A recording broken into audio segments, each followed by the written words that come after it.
Suatu ketika saya sedang di stasiun Gambir, mempersiapkan diri untuk pergi ke suatu kota, saya melihat ada seorang ibu yang membuang sampah, persis di tempat dekat saya berdiri dan ada begitu banyak orang saat itu di sana. Bukan ingin sok bersih, maka saya mengambil sampah yang dibuang oleh ibu itu.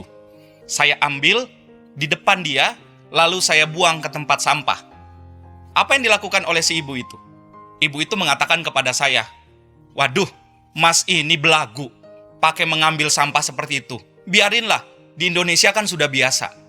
Saya tidak mengatakan apa-apa. Saya hanya tersenyum, lalu saya mengatakan dalam diri saya, kalau semua orang melakukan itu, kapan ada perubahan di negeri kita?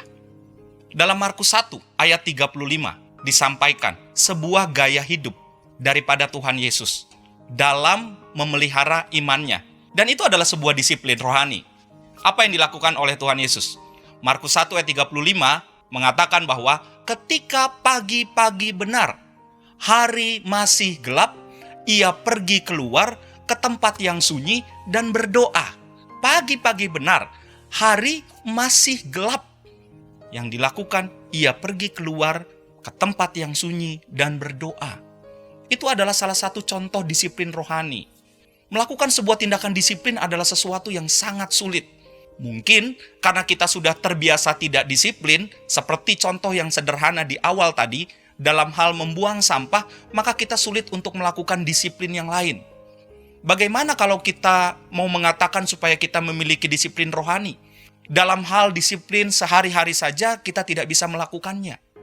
Nah saudara, apa yang biasanya kita lakukan ketika kita bangun pada pagi hari? Biasanya kita mungkin melihat handphone kita, bukan? Kita lihat notifikasinya, lalu kita cek ada berapa pesan yang masuk di dalamnya, lalu kita sibuk membalasnya. Dan ini bukan hanya terjadi buat orang-orang muda. Kita sudah semakin tertarik terhadap perkembangan dunia digital saat ini. Akhirnya disiplin rohani kita juga sedikit terganggu. Nah saudara, mari kita bersama melihat dari teks yang baru saja tadi disampaikan.